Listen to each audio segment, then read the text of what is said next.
Good morning and welcome. Welcome to the, everybody hear me? Welcome to the first annual Temecula Holistic Health and Wellness Fair. We're all very, very excited to be here at the City of Temecula Civic Center. We have a great lineup of speakers and demonstrations and a fantastic vendor zone. And we're going to kick it off today with our keynote speaker. This is Dr. Erik Lundquist, who he and his team started the Temecula Center for Integrative Medicine last year in July of 2014, correct? We're really blessed to have his center and have Dr. Lundquist and the other physicians working with him here in the center practicing functional holistic medicine. So we're going to go ahead and kick it off. Please remember when you are done to go out, exit right, go back through the gates and the outside, visit our vendor zone, get your passport filled in. We're doing 6 raffles today and we've got some pretty spectacular prizes. You must be present to win, okay? Thank you. You guys can hear me from there, right? Okay. Yeah, it's all right, well, it's a pleasure for me to be here today, and I'm really glad for this opportunity. I thank Leslie for inviting me to speak today. I love sharing information that can help us all be healthier and stronger and trying to really reach our optimal state of health. And gluten's been kind of around for a while now, but over the past probably 5 years has really started to gain a lot of notoriety and a lot of interest, and now it's starting to become more and more of a fad, right? So people are on these gluten-free diets, and so the question really is, what's the real deal about gluten? And so I thought we'd start it off by finding out what some people think about gluten and what People are interested in food nowadays. People who don't even cook, watch cooking shows, and everyone has an opinion on what you should and shouldn't be putting into your body. Lately, I don't know if it's just here in LA, but people are very anti-gluten, which bothers me because I'm very pro-pizza, and you can't be pro-pizza and anti-gluten. So now some people can't eat gluten for medical reasons, which that I get.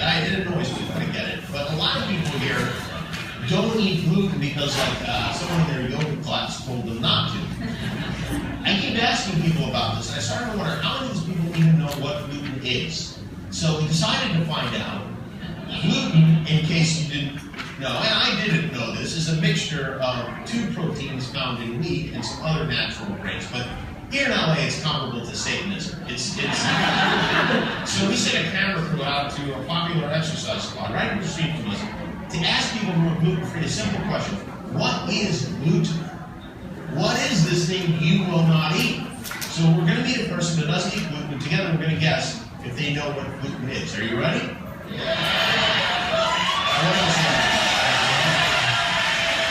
Do you maintain a gluten-free diet? I do indeed.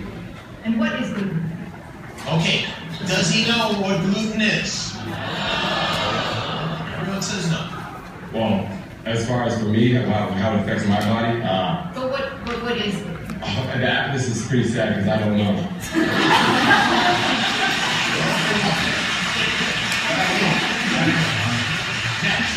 Do you maintain a gluten-free diet? I do. What is gluten? All right, does this English gentleman? Yes, okay. Gluten's in bread. It's a flour-rooted wheat. It's a flour. It's like bread. It's like that pastries. It's in those things. Yeah, it's in those things. But what is it exactly? Gluten is it's like a grain, right? I like when he coughed. Oh, I'm sorry, I have some in my throat. Excuse me. Do you maintain a gluten-free diet? Yeah, I try to the best of my ability. Yeah. What is gluten? Does she know what gluten is?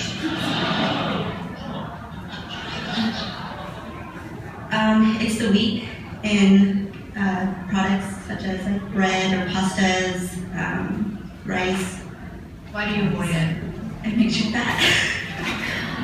I mean, like I said, I haven't researched it to the fullest. I have a girlfriend from Russia. She actually just got me into it. So she's reading a book about it. Oh, okay. Russians know about gluten and gluten. They know about both. Do you maintain a gluten-free diet? I do. I actually don't eat rye, wheat, oat, bran, dairy, nuts, or eggs. Wow. What is gluten? Does he know does Jewish John Hamm know what gluten is? It is part, I believe, of the wheat that I really don't know.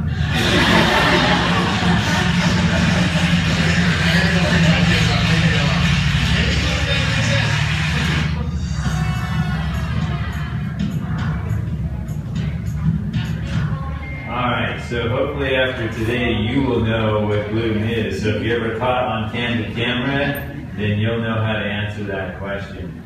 But gluten is actually it's a protein part of the grain that helps in the germination of the seeds. So the wheat and other grasses, such as rye and oats and millet, they're all grains that are seeds.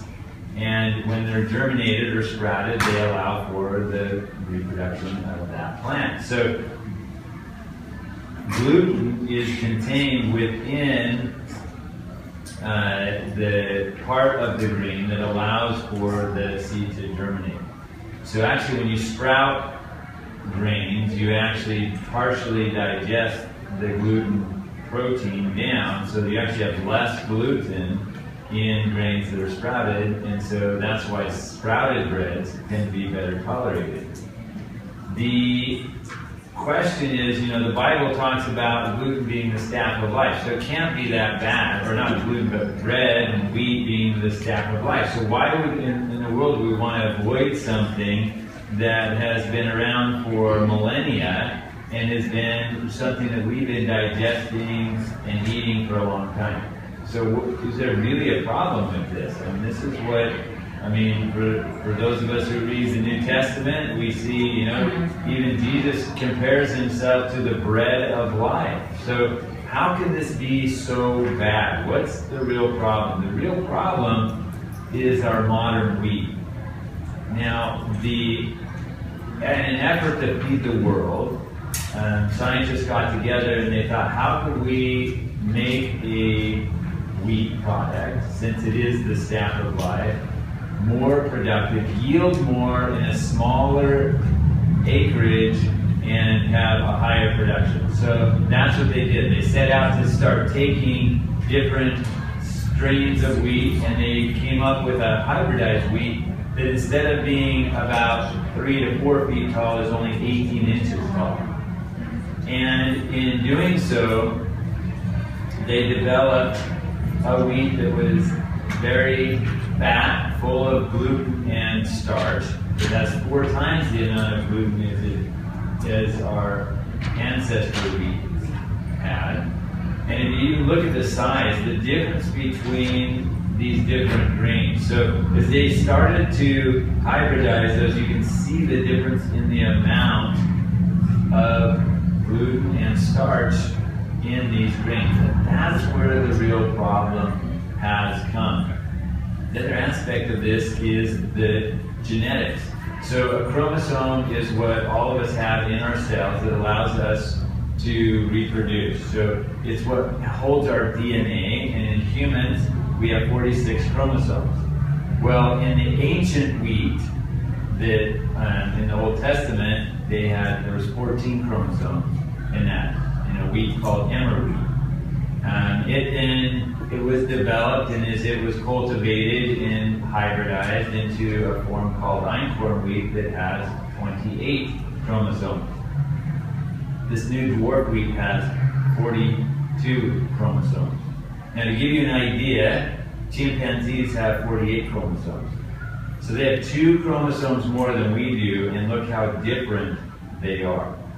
So now we're eating a wheat that has 3 times the amount of chromosomes, genetic material. Now, when you eat food, what do you typically think of, right? You think of protein, fats, and carbohydrates, the macromolecules. How many of you are thinking about the DNA that you're eating? Well, I gotta get my big serving of DNA today, right? I mean, none of us think about that, but we're absorbing these nucleic acids, DNA, and those get incorporated into our cells. They also get incorporated into the cells of the bacteria that are in our gut. I'm really glad that Dr. Chris today is going to be talking about the connection between the gut and the brain, because there's a huge connection. We'll touch on it a little bit today in our talk, but the ability of the body to incorporate more than just proteins and fats and carbohydrates is really important. And that genetic material makes a difference in how we function. So now we've got more than just a simple, oh, well, it's the gluten. There's actually a lot of components to this modern Frankenwheat that we're eating and consuming today. So where do we find gluten? Now, we heard a little bit about it in our interviews that we listened to, but gluten is in lots of things. Anything containing, obviously, wheat is going to have gluten in it. But there's other things that they use gluten in order to thicken. Because one of the things that makes gluten so amazing, and the reason we love it, is because it's very sticky. Gluten, right? So it sticks. It allows, if you try making gluten-free baked goods on your own, and you don't add something else in there to help with that stickiness, it doesn't turn out very good. All right, you get flat breads. It's the gluten that allows it to when the yeast is in there and rises it. When the yeast starts growing the bread, it's the gluten that holds it together so it doesn't all fall apart. It's the gluten that allows pizza to have that nice firm texture. So without gluten, we don't like those breads and cereals near as much, which isn't a bad thing because then we won't eat as much. But it's mixed in a lot of different things. They use it in medicines, in the gel capsules, as fillers. They use it in soy sauce to help it with thickening. So if you're going on a gluten-free diet, you can't just think, oh, I'm just going to avoid breads and pastas and cereals and think that you're going to be completely avoiding gluten, because gluten is in a lot more.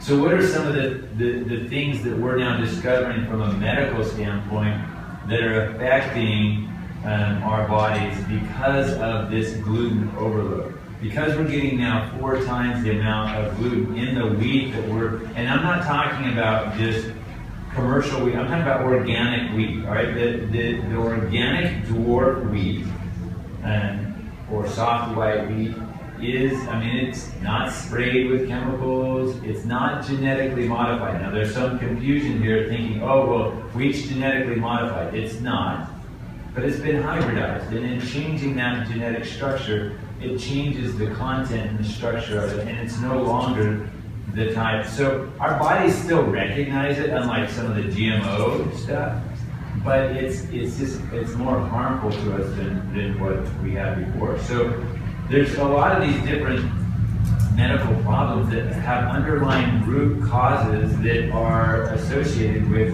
overconsumption of gluten. So let's talk a little bit about cardiovascular disease. How does gluten affect cardiovascular disease? Well, so how many have had your cholesterol checked before, right? Almost everybody in here has had. Why do you have your cholesterol checked? Because we know that cholesterol is linked to an increased risk of cardiovascular disease. But what we're finding now is it's not total cholesterol that's the problem. It's actually these small LDL particles that are the quote-unquote bad cholesterol. And those small particles, when they become oxidized, that's when they start to create damage to the wall, the blood vessel wall, which then can lead to a buildup of plaque, which then can lead to a heart attack or a stroke. That's the real problem. So obviously what we want to focus on is then the LDL, these small particles of LDL, and preventing oxidation to them. So what we're finding is that in the consumption of this modern wheat, because of its high starch content and because of the inflammation that the gluten causes in the gut, that's leading to an increase in the LDL, small LDL markers. And triglycerides, which are a component of the overall cholesterol molecule, come from conversion of sugar to fat. So the more that sugar gets converted to fat, so you start consuming all of these breads and flours and stuff, you incorporate that into, that starch gets converted to sugar in your blood, and then it gets converted to triglycerides by insulin, which is the hormone that your body releases to lower your blood sugar. It then gets converted into triglycerides and has to be carted around the body in cholesterol molecules. So the combination of these two things then increases your overall risk for cardiovascular disease. The other thing that we're finding is that increased grain consumption, particularly wheat, is leading to increase in blood pressure. The blood vessel walls, the name of those cells is called the endothelial cells. And what we're finding is that in individuals who have an increase in antibodies to gluten have damage to these endothelial walls, which then doesn't allow them to be as elastic, and they become more hardened, which then increases your blood pressure. So that's one of the things that this problem of eating too much gluten is creating with our blood pressure. So when we get all of this, we're going to have an increased risk, and that's going to lead to cardiovascular disease. Now, interestingly enough, Dr. William Davis, who wrote a book called The Wheat Valley, who's a cardiologist, found this happen to his patients who came to see him because they wanted to reduce their risk or reverse their cardiovascular disease. They didn't want. In fact, he has now stated in 18 years he has not seen one cardiac arrest, myocardial infarction or heart attack in 18 years, in the last 18 years of practice since he really started focusing on changing the way his patients were eating. That's remarkable for a cardiologist. And the reason for that is because he has targeted particularly the wheat, and then in addition even pulling other grains because we know it's blood sugar that's affecting this. But what he found is that when you go on a gluten-free diet, you're going to decrease your consumption by 400 calories a day. He found about 26 pounds of weight loss in at least 6 months. There was a drop in hemoglobin A1C, which is a marker of blood sugar metabolism. And more importantly, you started seeing a drop in these small LDL particles as well as triglycerides, and then an increase in the high-density lipoprotein, which is the good cholesterol. So that's how we can impact them. Now, who's heard of the term diabesity? All right, so diabesity is really the best way to describe what's happening to our country from a blood sugar standpoint. All right, we're seeing an epidemic of obesity. All right, over 50% of the population now is considered overweight. In fact, by the time of the year 2020, the prediction is that less than 15% of our population will be considered normal weight. And is it the obesity that's causing diabetes, or is it diabetes that's causing diabetes? Well, what we're finding is it's a spectrum. All right, you start off with having normal blood sugar, and then you start to having abnormal blood sugar. But you're not called diabetes until you're clear over here. But we don't want to start working on that when you're here. We want to start working on it when you're here because damage is being done all across that spectrum. So Dr. Mark Hyman has actually coined the term diabesity to really help educate us about the fact that this is a spectrum. And it's affecting a lot of people. In research that he did, he found that on average, Americans are consuming 152 pounds of refined sugar and 146 pounds of wheat flour per year. Now, I don't know about you, but I'm not consuming that much. So that means there's a lot of people consuming way more than that on a yearly basis. And that's where a lot of the problem comes. Now, in wheat, the starch that I'm talking about is this amylopectin A. All right, it's a super starch molecule that's now come from this extra genetic material and is only found in the dwarf wheat strain. And it has a lot more powerful impact on our blood sugar than normal wheat is.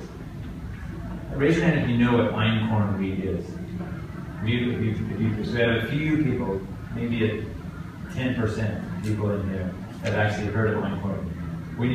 Going back to that slide, einkorn wheat looks like this. When you look at it, it's flat. It's not big and puffy. And when you try and make bread with it, it doesn't work that well. It's really hard to make bread with einkorn wheat. But it has a lot of nutritional value, and that's because we're getting all the vitamins out of there, but we're not getting a lot of the sugar. So interestingly enough, too, they found that when you start giving wheat products to children under the age of 1, that they have a 4-fold risk of developing type 1 diabetes. Now, how many of you knew that type 1 diabetes was an autoimmune disorder? Meaning that your body is actually attacking it, okay? So we'll talk a little bit about how autoimmune disorders have now been discovered to be caused and how gluten plays a role in that just a little bit. This is the one that I think is most critical. Raise your hand if you know somebody or have a relative who has Alzheimer's disease. All right, so that affects a lot of us in here. Inflammation is the cornerstone of Alzheimer's as well as cardiovascular disease and cancer, and it's completely preventable. How do we prevent inflammation? Well, we prevent inflammation by controlling our environment, mainly by what we put into our bodies. And everybody has an inflammatory response to wheat when we digest it. So when we take that in there, we're going to have problems. Now, some of us have better fire departments than others, so we're able to put out that inflammation in the gut before it starts to get absorbed. But if there's an infection going on, or if we've been exposed to heavy metals, or if we have something else that's like high fructose corn syrup or other 152 pounds of sugar that we're eating, those things are going to then increase our overall inflammation, and it's going to impair our ability to eliminate inflammation. When that happens, then we're going to have an increased risk of damage to our brain, which then is going to turn on those genes for Alzheimer's, and we're going to end up having Alzheimer's.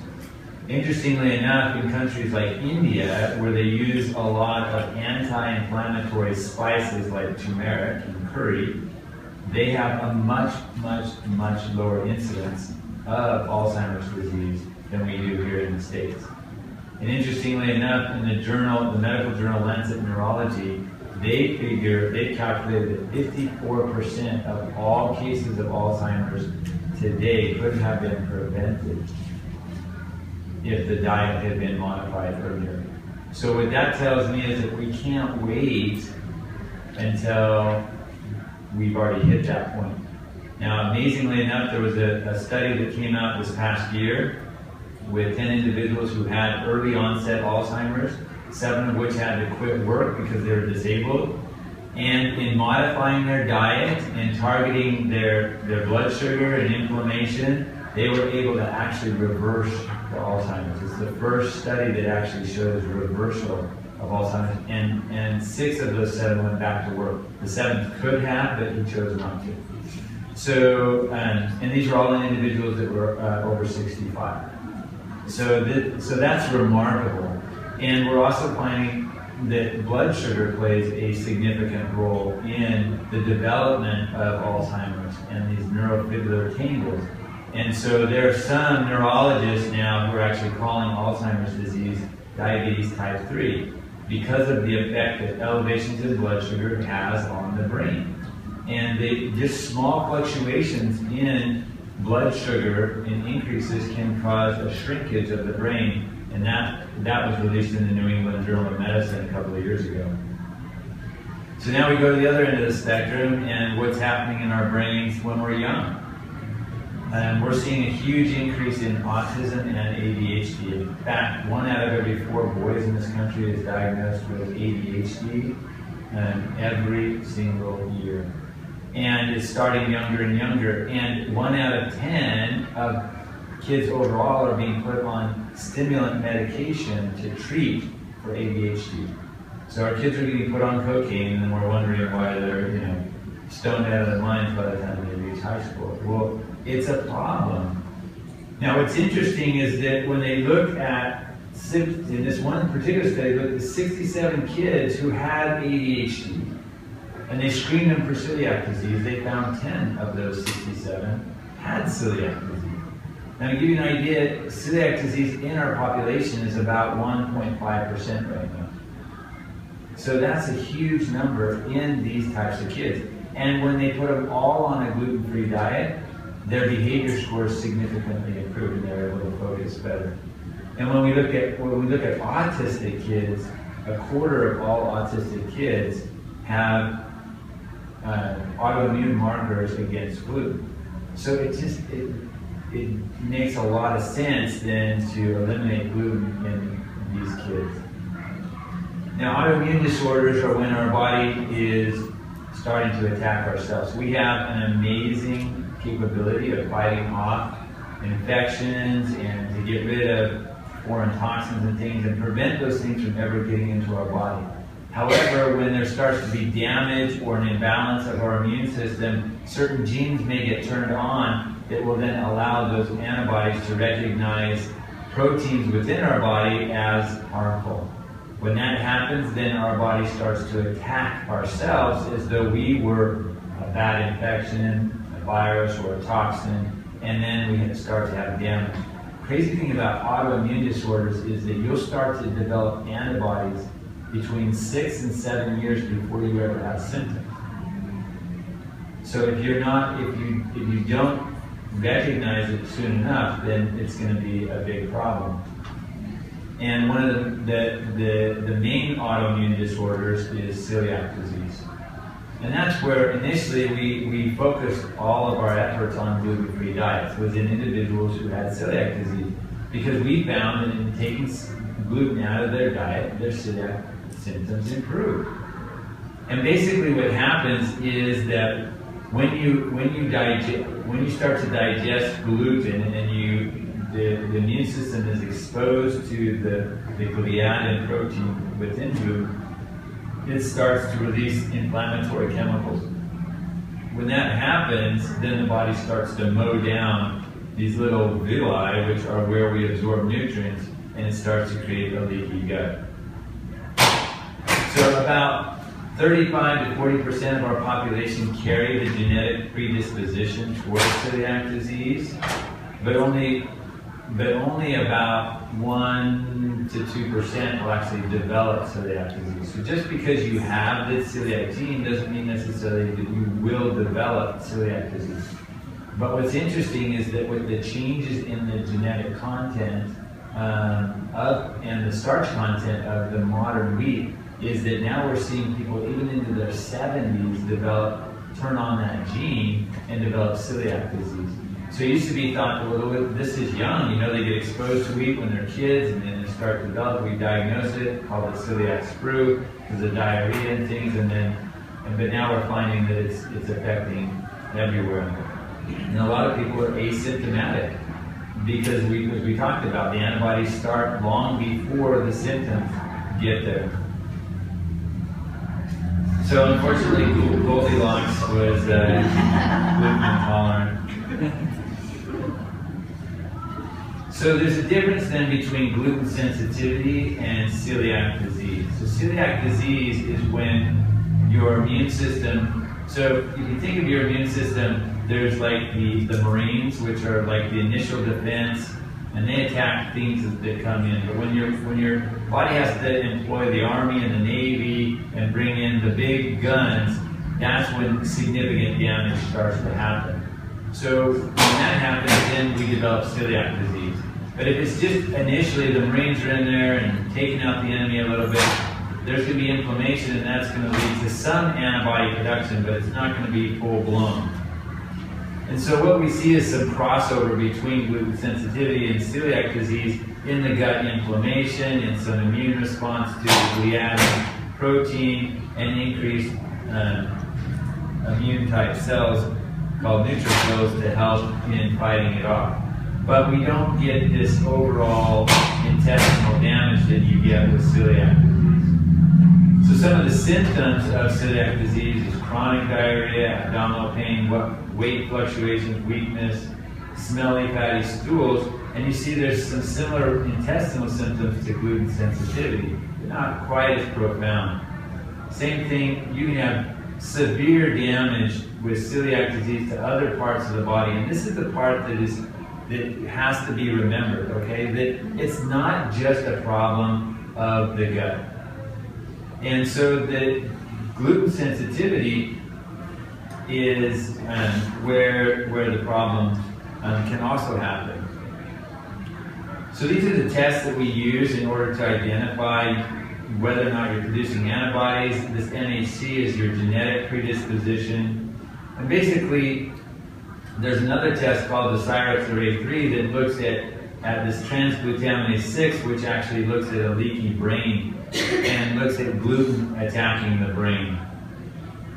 So I'm not going to spend a lot of time on these slides, but basically what I want you to do is just kind of look at the changes in how there's these tight junctions versus these open spaces and just the damage that happens. And this is all because gluten causes the release of this little blue ball here called zonulin, which triggers an opening of the space between. That causes a leaky gut. And when we get this leaky gut, then it exposes us to other proteins that aren't as well digested, and that's what leads to autoimmune disorders.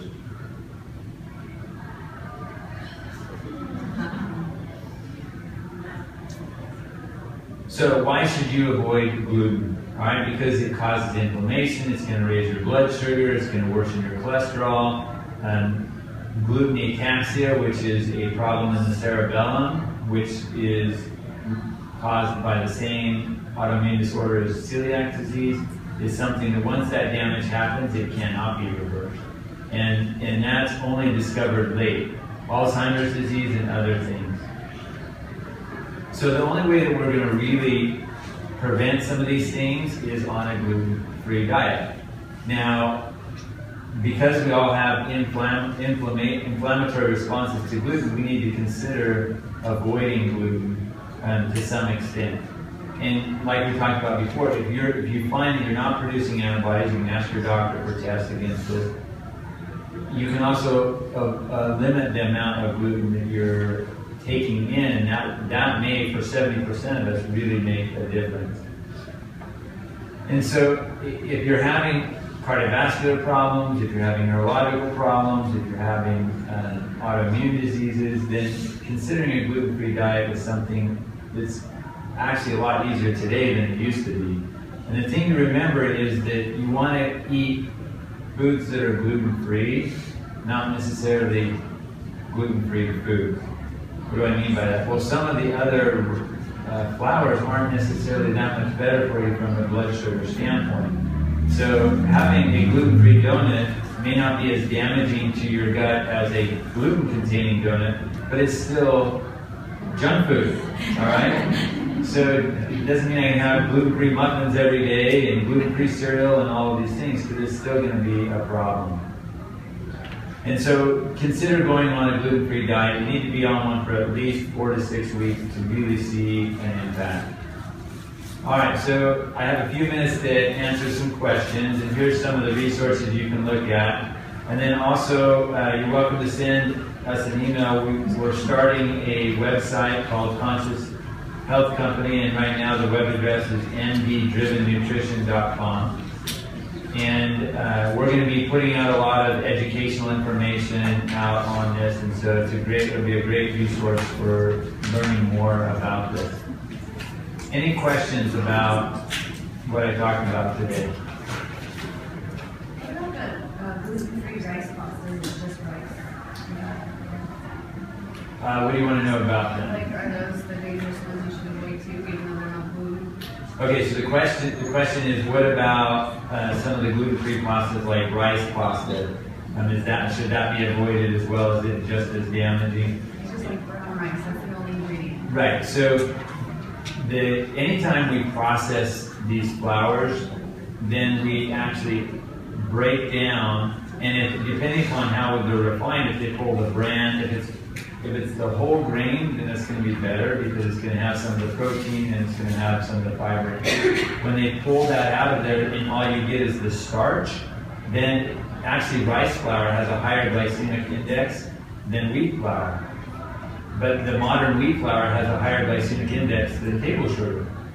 So that's what I'm saying. Some of these gluten-free flours, you just need to think about what is the total consumption of my carbohydrates and the types of processed carbohydrates that I'm taking in. If you're having intestinal damage from gluten, then yes, that brown rice pasta will be better for you than if you didn't have it. But brown rice is probably just better, right? Just eat brown rice. Well, brown rice is better for some of us.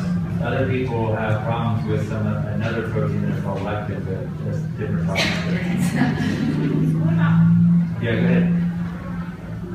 ancient grains? You know, you see everything's like ancient grains, you know, it's a big deal about labeling that. Are those different? Is that other wheat then? Yeah, so one of the questions is, what's the deal with ancient grains? Right. You know, is that any better? Is that? Right. And the answer to that is yes. So the ancient grains, there's different forms of wheat. You may have heard of kamut, spelt, triticale. These are all einkorn, emmer. These are all more ancient wheat grains. All right, they have less chromosomes and less gluten. So, but if you're thinking, oh well, I can have as much of these ancient grain cookies and ancient grain donuts, it's still going to be a problem. But yes, you will get less of a gluten load from the ancient grains than you will from the modern wheat. So that's the thing to keep in mind. So if I was just switching, like, let's say my 6-year-old who, there's rashes and, has some issues, and like if I just, and only eats a small amount of things. These kids that have like sensory issues, and so there's like 10 things they eat. And so if peanut butter and jelly is what he's getting daily at lunch for school, and he's put a spelt bread instead of, white or wheat bread, even organic wheat bread, would that be better? It's not like he's going to school with donuts or something, but right. So let me see if I understood the question correctly. So in some of these kids who have autosensory problems, they're in the autism spectrum disorders, who only eat they refuse to eat anything but these certain foods, would putting them on an ancient grain like a spelt bread or something be better for them than using regular bread? The answer to that is yes and no. Okay, so the problem is that once you start to produce antibodies to gluten, even a small amount will impact. You have to go completely gluten-free and let that immune system completely calm down. And in some people, they will never be able to go back to gluten. All right, if you have the genetic predisposition, then you will never be able to go back to gluten. But if you don't, then it's just a matter of calming all of that down. In one case, a patient who had headaches, it took 9 months to clear out the antibodies that were attacking his brain to get to where he was completely headache-free. So, people who have anaphylactic shock, all it takes is to breathe, to smell some of those proteins, and that's enough to put them into anaphylaxis. So our immune system is pretty strong, and that's not most of us, but in some individuals. And what often happens is we tend to eat when we're inflamed like that, we tend to crave the things that actually make us worse. So a lot of times with these kids, even though it's hard, you have to actually take those things away, and then they start to improve. And once their palate starts to change, then they do better. Yes? What about corn flour? Would you rather eat? So the question is, what about corn flour? And corn has its own form of gluten.